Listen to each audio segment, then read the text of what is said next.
Assalamualaikum warahmatullahi wabarakatuh. Perkenalkan nama saya Royce Muntaska Sopan dengan NIM 72114191106. Di sini saya akan membahas mengenai bab 4 yaitu pengguna dan pengembang sistem. Pertama, ini adalah sistem informasi yang dikembangkan untuk mendukung tingkatan dan area organisasional. Ini adalah hierarki dari organisasi bisnis. Lanjut, sumber daya informasi. Terdiri atas peranti keras komputer, peranti lunak komputer, spesialis informasi, pengguna, fasilitas, basis data, dan informasi. Sumber daya informasi yang terdapat di area-area pengguna adalah tanggung jawab dari para manajer area pengguna. Lanjut, spesialis informasi meliputi yang pertama analisis sistem, yang kedua administrator basis data, yang ketiga webmaster, yang keempat spesialis jaringan, yang kelima programmer, yang keenam operator. Lanjut, yang pertama ini adalah analis sistem, adalah orang yang ahli dalam membuat dokumentasi tertulis mengenai bagaimana komputer akan membantu menyelesaikan masalah-masalah tersebut. Lanjut, yang kedua, administrator basis data atau DBA terbagi dalam 4 area utama. Yang pertama perencanaan, yang kedua implementasi, yang ketiga operasi, yang keempat keamanan. Lanjut, yang ketiga adalah webmaster. Webmaster bertanggung jawab atas isi dan penyajian situs web perusahaan.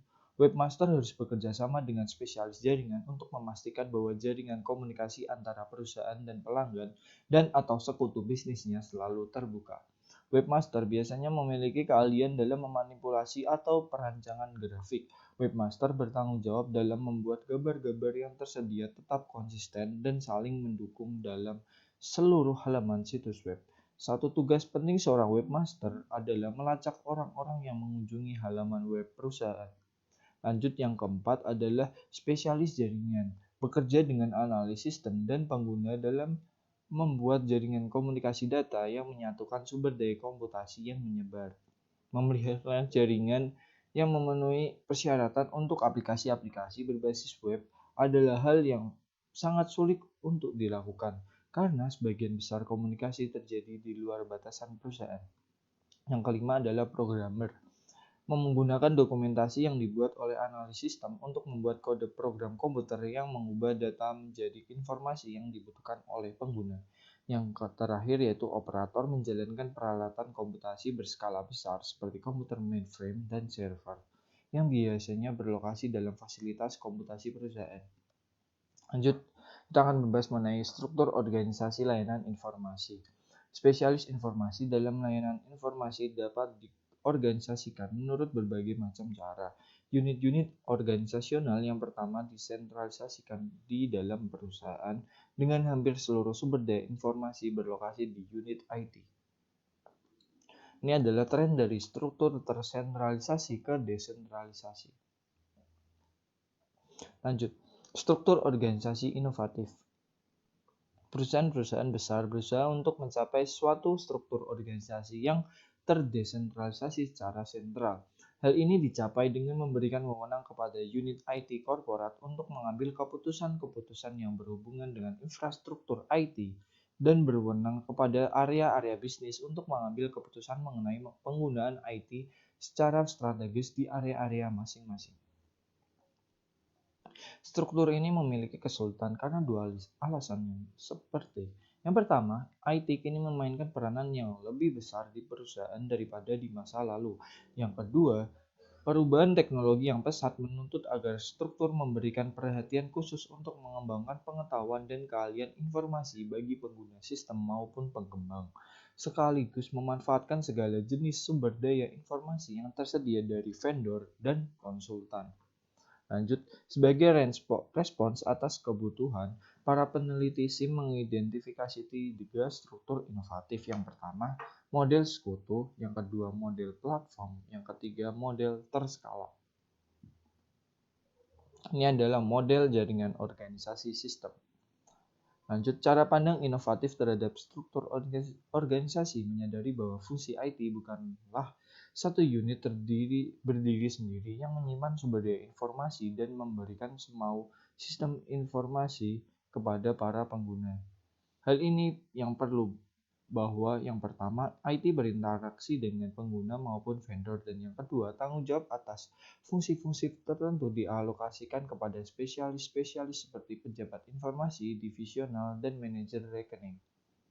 Lanjut, komutasi pengguna akhir. Pengguna akhir merupakan kata yang sinonim dengan pengguna. Pengguna menggunakan produk akhir dari suatu sistem berbasis komputer. Komutasi pengguna akhir timbul disebabkan oleh 4 pengaruh utama. Yang pertama, dampak pendidikan komputer. Yang kedua, antrian layanan informasi. Yang ketiga, murahnya peranti kuras. Yang keempat, peranti lunak siap dipakai. Lanjut, ini adalah rantai komunikasi tradisional. Ini adalah rantai komunikasi komutasi pengguna akhir. Lanjut, pengguna akhir tidak perlu bertanggung jawab penuh atas pengembangan sistem, namun harus menanggung sebagian tanggung jawab tersebut dalam banyak situs. Pengguna akan bekerja sama dengan spesialis informasi dalam mengembangkan sistem. Pengguna sebagai suatu sumber daya informasi. Pengguna dari sistem informasi perusahaan adalah sumber daya informasi penting yang dapat memberikan satu kontribusi nyata dalam mencapai sasaran strategis dan meraih keunggulan kompetitif. Lanjut, ini adalah keuntungan komputasi pengguna akhir. Yang pertama, menyamakan kemampuan dan tantangan. Yang kedua, mempersempit jarak komunikasi. Ini adalah resiko komputasi pengguna akhir. Yang pertama, sasaran sistem yang buruk. Yang kedua, sistem yang dirancang dan didokumentasikan dengan buruk. Yang ketiga, penggunaan sumber daya informasi yang tidak efisien.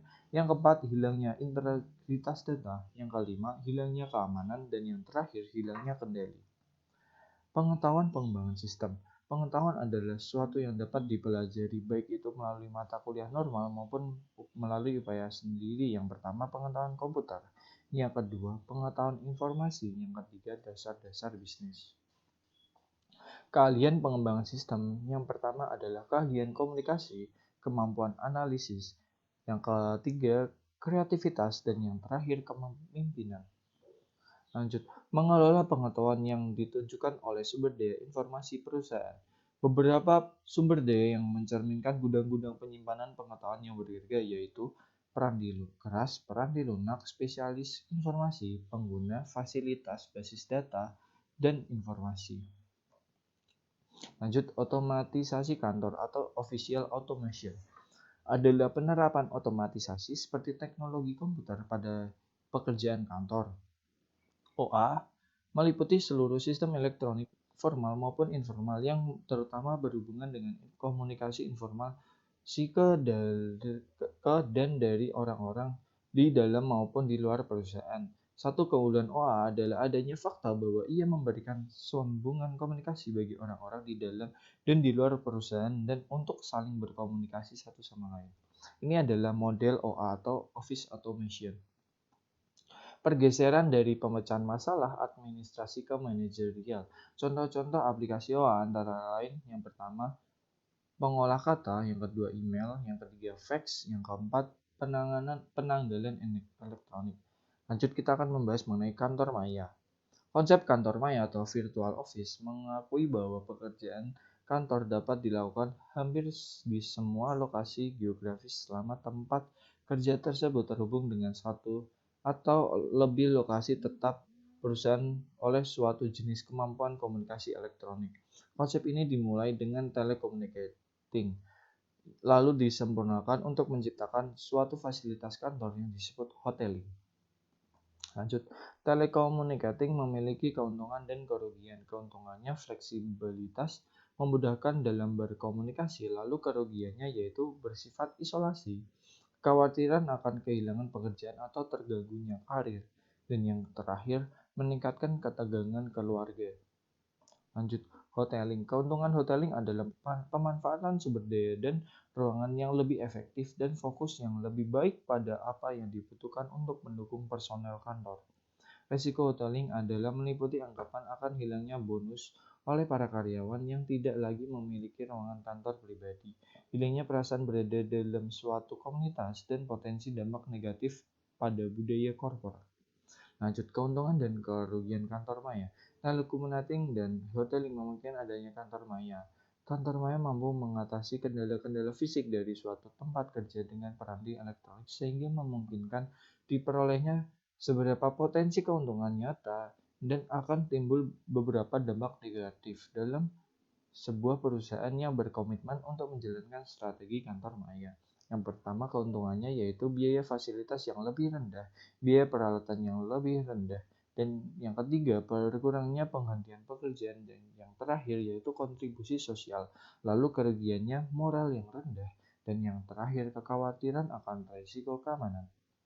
Lanjut, organisasi maya.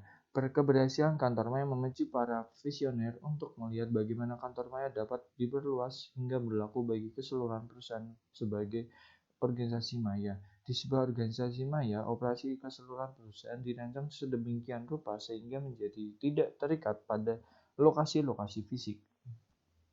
Dampak sosial organisasi maya. Industri-industri yang paling tertarik pada konsep kantor maya dan organisasi maya adalah industri yang memberikan nilai tambah dalam bentuk informasi, ide, dan kecerdasan atau disebut dengan istilah ekonomi 3 atau 3I ekonomi. Istilah tersebut diberikan untuk menjabarkan industri-industri dalam bidang pendidikan, perawatan kesehatan, hiburan, perjalanan, olahraga, dan konsultasi. Sekian presentasi dari saya, kurang lebihnya mohon maaf. Wassalamualaikum warahmatullahi wabarakatuh.